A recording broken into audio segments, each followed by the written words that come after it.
નમસ્કાર, ન્યૂઝ 18 ગુજરાતીના ખાસ કાર્યક્રમ ચક્રવ્યૂહમાં ચહેરોમાં આપનું સ્વાગત છે. મારી સાથે અત્યારે છે અમરેલી લોકસભા બેઠકના કોંગ્રેસના ઉમેદવાર જેનીબેન ઠુમ્મર. જેનીબેન નમસ્કાર. સૌથી પહેલા તો મને એમ કહો કે આટલી મોટી અને આટલી જૂની પાર્ટીના પ્રથમ વખત લોકસભાના ઉમેદવાર આપ બન્યા છો, કેવી લાગણી અનુભવો છો? સૌપ્રથમ તો આપના માધ્યમથી મારા શીર્ષ નેતૃત્વનો હું આભાર આ તકે માનીશ કે જે મહિલાઓ અને યુવાનોની વાત હંમેશા કરતા એવા છે કે મહિલાઓને પ્રાધાન્ય આપવાની વાત હોય. માનનીય તત્કાલીન વડાપ્રધાન રાજીવજીનું જે સપનું હતું કે રાજકીય જે ફ્લો છે એમાં મહિલાઓ આવે તો વિકાસના જે સપનાઓ જોઈએ છે એ સાકાર કરવામાં થોડી સરળતા રહે. એના ભાગરૂપે આજે મહિલા તરીકે અમરેલી જિલ્લામાં આવનારી ચૂંટણીના લોકસભાના ઉમેદવાર તરીકે જે તક આપી છે, ઓફકોર્સ ખૂબ સારું લાગે છે. કારણ કે આટલી નાની ઉંમરે આટલા મોટા જિલ્લો અને બીજી બે વિધાનસભા મહુવા અને ગારિયાધાર, આટલો મોટો સંસદીય વિસ્તાર અને એની પ્રતિનિધિત્વ કરવાની તક, આ વખતે ઉમેદવારી કરવાની તક પ્રાપ્ત થઈ છે.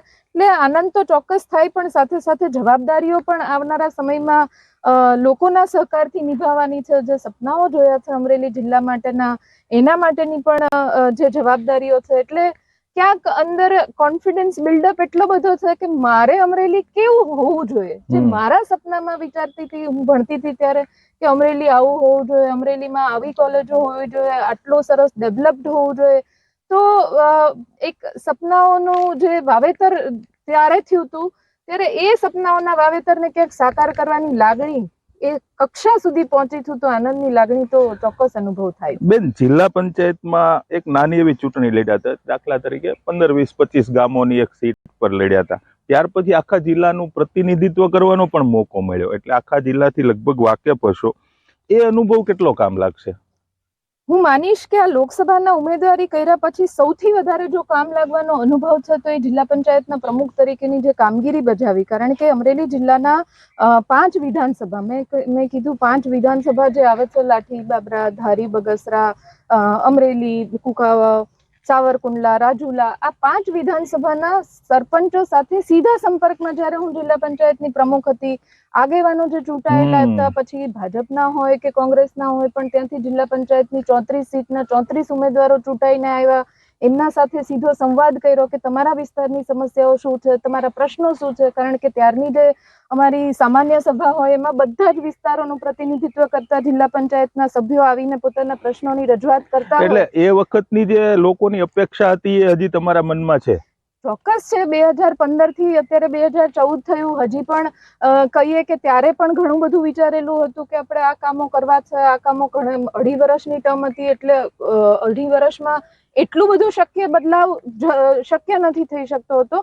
પણ પરિસ્થિતિથી જાણકાર ચોક્કસ છું. ફક્ત જે બે વિધાનસભા ભાવનગર જિલ્લામાં લાગે છે એનાથી થોડું પરિચિતતા ઓછી જ્યારે જિલ્લા પંચાયતની પ્રમુખ હતી. પણ એના પછી ધીમે ધીમે જે લોકસભાની વાતો આવતી ગઈ ત્યારે ત્યાંના પણ પ્રશ્નો હવે આવે છે. એટલે એ ખબર છે કે શું કરવાનું છે, પણ એમાં અનુભવોનું ભાથું જે સૌથી મોટું છે, જિલ્લા પંચાયતના પ્રમુખ તરીકે કામગીરી બજાવી ત્યારનું ભાથું અત્યારે બહુ જ કામ લાગે. બેન, મોટા ભાગે આ લોકસભા સીટ પર, ખાસ કરીને અમરેલીની 5 સીટો બાદ કરો એટલે જે ગારિયાધાર અને મહુવા છે, આમ એવું માનવામાં આવે છે કે ભાજપનો ગઢ ગણાય. એ 2 સીટથી ડર લાગે છે? કારણ કે ભૂતકાળમાં કોંગ્રેસના ઉમેદવારોને એ 2 સીટે સૌથી વધારે તકલીફ આપેલી. જો રાજુભાઈ, ડર તો અત્યારે મને કોઈ વાતનો નથી લાગતો. બરાબર. કારણ કે જે વિઝન મારું છે કે હું ચૂંટાઈને આવીશ, મને 5 વર્ષની તક મળશે, જિલ્લા પંચાયતના પ્રમુખ તરીકેની બહુ જ બધી મર્યાદાઓ હતી કે મારે અમુક પ્રકારે મને ખબર હોય કે આ પ્રશ્નનું નિરાકરણ લાવવું હોય તો પણ પ્રમુખ તરીકે નહીં, એમાં ધારાસભ્ય તરીકે કે સંસદ સભ્ય તરીકે જો હું બેસું તો વધારે સરળતાથી કરી શકું. એટલે એ જે વખતનું હતું, અત્યારે ડર નથી.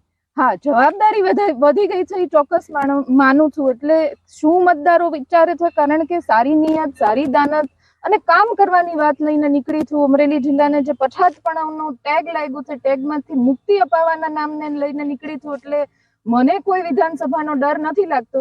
આ વખતે જનતા નક્કી કરી લીધું છે કે હવે અમારે આ પછાત જે કે છે એ અમારા ઉપર ટેગ નથી લાગવા દેવો. અહીંયાથી પણ વધારે પરિસ્થિતિ ખરાબ મહુવાની છે. એટલે મહુવાના જે મતદારો છે એમણે આ વખતે નક્કી કર્યું છે કે અમારે આ જે પછાતપણાનું ટેગ અમારી ઉપર લાગે છે કે અમારો વિસ્તાર પછાત, પાણીની સમસ્યાઓ ત્યાં ને ત્યાં, કંપનીઓ જે બહારથી મહુવા અને રાજુલામાં ખાસ કરીને આવે છે, એ આવવા છતાં પણ ત્યાંના યુવાનોને રોજગારી નથી મળતી, એટલે એના જ ત્યાંના લોકલ યુવાનોને પણ સ્થળાંતર કરીને પોતાની કરિયર બનાવવા માટે બહાર જવું પડે છે. એટલે બિલકુલ ડર નથી લાગતો. જનતા સાથે રહેવાની છે, મતદારો સાથે રહેવાના છે, અને એનો મતલબ એવો નહીં કે જેની ઠુમર સાથે રહેવાના છે. એનો મતલબ એવો છે કે પોતાના વિસ્તારના વિકાસના પરિવર્તન લાવવા માટે સાથે રહેવાના. બેન, અમરેલી લોકસભા વિસ્તારમાં 7 વિધાનસભા, 7માંથી 6 બીજેપી પાસે, એક આમ આદમી પાર્ટી, જો કે એમણે તો તમને સમર્થન આપ્યું છે એટલે ઠીક છે, સાંસદ એમના છે. આટલી મોટી જાયન્ટ પાર્ટી અત્યારે બની ગઈ છે, કેટલી મુશ્કેલી પડશે તમને? જ્યારે પરિવર્તનની લહેર અને પરિવર્તનની માંગ એ મતદારોને જનતા નક્કી કરી લેતા હોય ત્યારે હું માનું છું ત્યારે આ સંગઠનના મુદ્દાઓની લડાઈ નથી. આ વખતની લડાઈ એ છે કે જે છેલ્લા 15 વર્ષથી અમરેલીએ ક્યાંક સપનું જોયું હતું પોતાના વિકાસનું, અમરેલીએ વિશ્વાસ મૂક્યો હતો, ગુજરાત મોડલના નામે જે મતો આપ્યા એના માટે ક્યાંક અમરેલીએ વિકાસનું સપનું પોતાના જિલ્લા માટે જોયું હતું, એ સાકાર ન થઈ શક્યું, ફળીભૂત ન થઈ શક્યું. ગયા વખતની ચૂંટણીના મુદ્દો એક એવો બનાવેલો હતો, 2019ની વાત કરીએ કે 5 વિધાનસભાના ધારાસભ્યો કોંગ્રેસ પક્ષના છે એટલે ક્યાંક વિકાસથી વંચિત રહી ગયો જિલ્લો. એના પછીની ચૂંટણીઓમાં હવે 5 તમે કહો છો એમ સંસદીય મત વિસ્તારમાં 7માંથી 6 ધારાસભ્યો ભારતીય જનતા પાર્ટીમાં છે. ગુજરાત રાજ્યમાં સરકાર ભારતીય જનતા પાર્ટીની છે, સાંસદ અહીંયાથી 15 વર્ષથી ભારતીય જનતા પાર્ટીની છે. એના જે લોકલ બોડીઝ ઇલેક્શન થયા એમાં જિલ્લા પંચાયતો, તાલુકા પંચાયતો, નગરપાલિકાઓ ભારતીય જનતા પાર્ટીની છે. હવે વિકાસ ક્યાં અટકી રહ્યો છે? મુશ્કેલીઓ કોંગ્રેસ પક્ષ તરીકે, ઉમેદવાર તરીકે મને નહીં, મુશ્કેલીઓ અમરેલીના સંસદીય મત વિસ્તારને પડે છે, લોકોને પડે છે. કાર્યકરોની ફોજ જોવા જઈએ તો પ્રમાણમાં તો કોંગ્રેસ પાસે ઓછા કાર્યકરો, અત્યારે ભાજપ પાસે જે કાર્યકરોની ફોજ છે, ચૂંટણી લડવામાં કેટલી મુશ્કેલી પડશે? ચૂંટણી લડવામાં પણ હું કહું છું એ જ મારો મુદ્દો છે કે જ્યારે પ્રજા સિદ્ધિ જોડાય છે ત્યારે કાર્યકરો ઓછા હોય, કાર્યકરો નહિવત હોય. એ મુદ્દો એટલા માટે નથી કારણ કે લોકો સાથે સામેથી ચાલીને સાથે આવવામાં પેલું કરે છે, અને કાર્યકરો ઓછા છે એક પરસેપ્શન ક્રિએટ કરેલું છે. કાર્યકરો ક્યાંય ઓછા નથી. કોંગ્રેસ પાર્ટીની સરકાર ગુજરાતમાં છેલ્લા 30 વર્ષથી નથી, છતાંય ગામે ગામ કાર્યકરો છે. દરેક બૂથ ઉપર કોંગ્રેસ પાર્ટીનો કાર્યકર છે, એને જઈને મોટિવેટ કરવાની જરૂરિયાત છે, એને જઈને ચાર્જ કરવાની જરૂરિયાત છે કે પરિવર્તનની લહેર આપણે લાવી શકીએ એમ છે. જે કૌરવો અને પાંડવોનું યુદ્ધ હતું, સામે સેના આટલી મોટી હતી, સામે પાંડવોના સત્ય માટેની લડાઈ હતી, વિકાસ માટેની, ત્યારે પણ આ જ બધા સમીકરણોને માહોલ બનેલો હતો, બધું જ દાવ પર લાગેલું હતું. પણ પ્રજા ઈચ્છતી હતી કે કોનો વિજય થાય, પાંડવોનો વિજય થવો જોઈએ, જેનાથી અસત્ય ઉપર જે કહેવાય સત્યની લડાઈ જે લડાણી હતી એ જ સમય ફરી વખત પુનરાવર્તન થયું છે. બેન, અમરીશભાઈ હાલમાં જ કોંગ્રેસ છોડી, તમે તો ખૂબ સાથે કામ કર્યું છે, એમને ઓળખો છો, તાકાતવર માણસ હતો, એની ખોટ પડશે? ચોક્કસ. જ્યારે સાથી સાથ છોડે અને એ કક્ષાએ સાથ છોડે કે એક લેવલ સુધી ધારાસભ્ય પ્રથમ વખત બન્યા, એના પછી પાર્ટીના કાર્યકારી પ્રમુખ, એ 5 વર્ષની અંદર બનવું એ નાની વાત નથી, નાની ઘટના પણ નથી. આટલા ટૂંકા સમયમાં એમની આવડતથી, એમના પોતાના વિસ્તારના જે એ મનોબળ, એની સાથે પૂરા પ્રજાનું સાથે હતો સહકાર, એનાથી એ ખૂબ ટૂંકા ગાળામાં પ્રદેશના કાર્યકારી પ્રમુખ સુધી પહોંચ્યા. એટલે જ્યારે એવા આગળ પડતા સાથીઓ સાથ છોડીને જાય ત્યારે દુઃખ અવશ્ય થાય. પણ આ વખતની લડાઈ જે છે એ વિધાનસભા સુધી સીમિત નથી, આમાં આખું સંસદીય મત ક્ષેત્ર જોડાણું છે. એટલા માટે એમના જવાથી અમરીશભાઈની ખોટ ચોક્કસ લાગશે, પણ અમરીશભાઈના જવાથી મતદારો ફરી જશે એવું હું નથી માનતી. બેન, જીત માટે શું સ્ટ્રેટેજી બનાવી છે? જીત માટેની સ્ટ્રેટેજી શું બનાવી છે? એક મતદારો સુધી સંદેશ પહોંચાડવો છે કે જે છેલ્લા 15 વર્ષમાં સપનું જોયું કે અમરેલી કેવું હોવું જોઈએ, અમરેલીમાંથી રોજગાર અને ધંધા માટે કોઈ સ્થળાંતર ન કરતું હોવું જોઈએ, કોઈ પોતાના બાળકોને ભણાવવા માટે બહાર ન જતું હોવું જોઈએ, કે એમને શિક્ષણ લેવાની જરૂરિયાત જે ઊભી થાય છે, સારું શિક્ષણ અમરેલીમાં અત્યારે એ સ્કોપ બિલકુલ નથી રહ્યો. અમરેલીનું નામ પડે તો કોઈ દીકરી દેવા માટે તૈયાર નથી થતું કે અમરેલીમાં પરણાવી છે તો તરત ના પાડી દે કે અમરેલીમાં નહીં. એટલે જે મતદારો છે એમણે જે સપનું જોયું છે કે આ બધી જ પરિસ્થિતિમાંથી બહાર આવવું, રોજગારીની તકો અમરેલીમાં જ ઊભી થાય. પીપાવાવ ને એ બધા રાજુલા મહુવાના પંથકમાં, જાફરાબાદ પંથકમાં ઇન્ડસ્ટ્રીઝ આવે છે, પણ રોજગારી લોકલ લોકોને નથી મળતી. બરાબર. એટલે ત્યાંના જે સ્થાનિક છે યુવાનો, એને પણ બહાર જવું પડે છે. એટલે સ્ટ્રેટેજી એક જ છે કે આ વખતે મતદારો સુધી સંદેશ પહોંચાડવો છે, ઘર ઘર સુધી મેસેજ પહોંચે કે આ વખતની લડાઈ જેની ઠુમર કે ભારતીય જનતા પાર્ટી નથી લડી રહી, પણ આ વખતની લડાઈ તમે મતદારો સીધી પ્રજા તંત્ર સામે લડી રહ્યા છે. જે ભ્રષ્ટાચારની વાતો આપણે કરીએ મીડિયાના માધ્યમથી, પણ હકીકત એ છે કે એક પણ સરકારી કચેરી એવી નથી કે જ્યાં પૈસા આપ્યા વગર કામ નથી થતા. ભ્રષ્ટાચારનો મુદ્દો ચરમસીમાએ છે, એટલે લોકોની પોતાની હાલાકી છે અને આ હાલાકીનો મુદ્દો એમના સુધી લઈ જવાનો છે કે હવે બહુ થયું, અમરેલીએ સહન ક્યાં સુધી કરવાનું. અમરેલીને જ્યારે કોંગ્રેસની સરકારો હતી ત્યારે ડોક્ટર જીવરાજ મહેતા પ્રથમ મુખ્યમંત્રી અમરેલીમાંથી આપ્યા. એમનું સપનાનું અમરેલી એમણે ત્યારે જે વિચાર્યું હતું હજી પણ ત્યાંનું ત્યાં છે.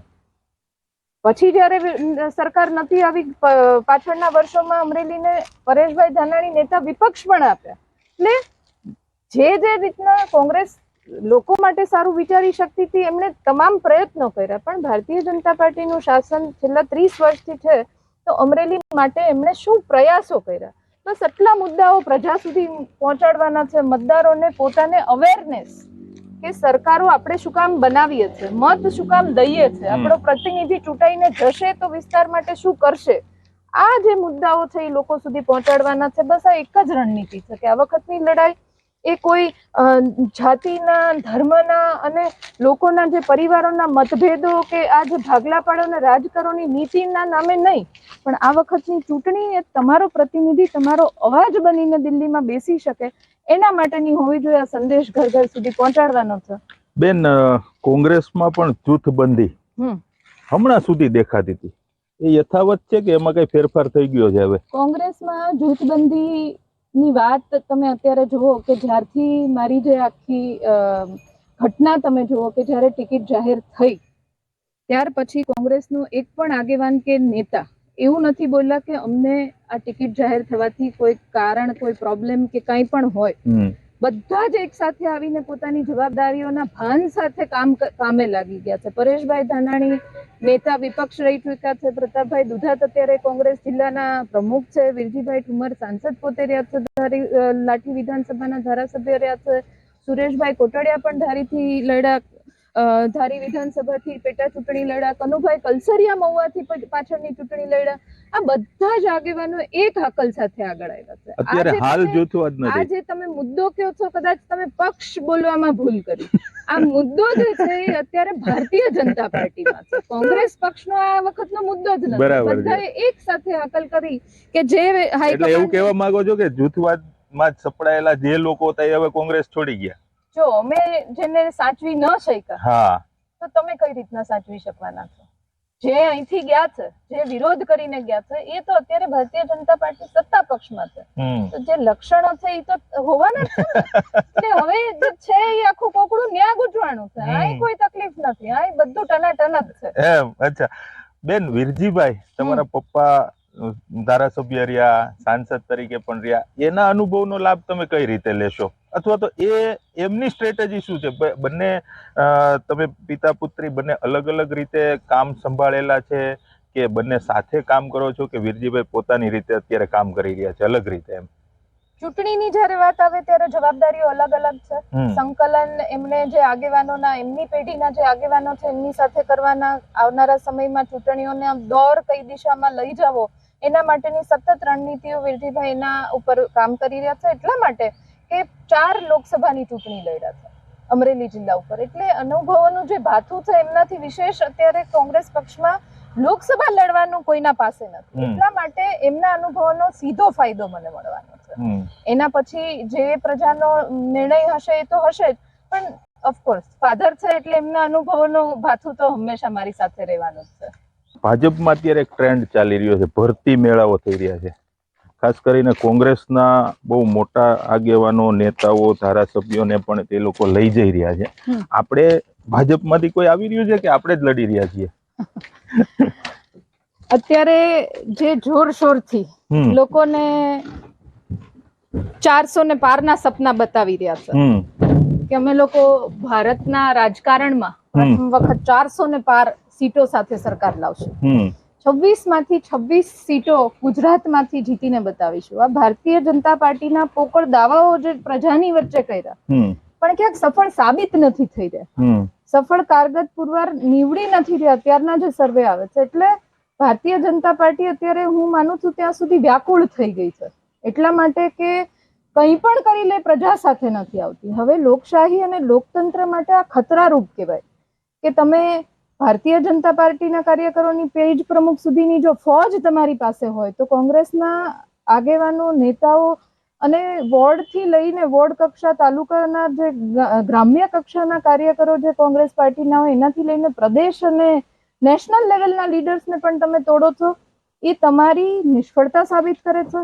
જે પાછળના વર્ષોમાં બણગાઓ ફૂંક્યા, પોકળ દાવાઓ કર્યા કે અમારી પાસે કાર્યકર્તાઓની ફોજ છે, તમારી પાસે કોઈ નથી રહ્યું. કાર્યકર્તાઓ અત્યારે પોતે પરેશાન છે. એટલે કોંગ્રેસ પાર્ટીને કોઈને ત્યાંથી તોડીને લાવવા એના કરતા મહત્વની વાત એ છે કે એમના કાર્યકરો અત્યારે કોઈ કામ કરવા માટે તૈયાર નથી. એટલે સમીકરણો જે પણ રચાના હોય કે ભલે લઈ જાય છે, ખેસ પહેરાવે છે, પણ હું વારંવાર કહું છું કે પ્રજા જાગૃત એટલા માટે થઈ છે કે એમને ખબર છે કે પોતાની નિષ્ફળતાઓ છુપાવવા માટેના બધા નિષ્ફળ પ્રયાસો કરી રહી છે.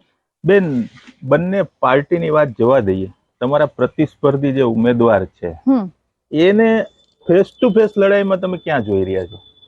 એને કેટલા તાકાતવર માની રહ્યા છો? તમારી તાકાત શું છે? એ તમને કેટલી ટક્કર આપી શકશે?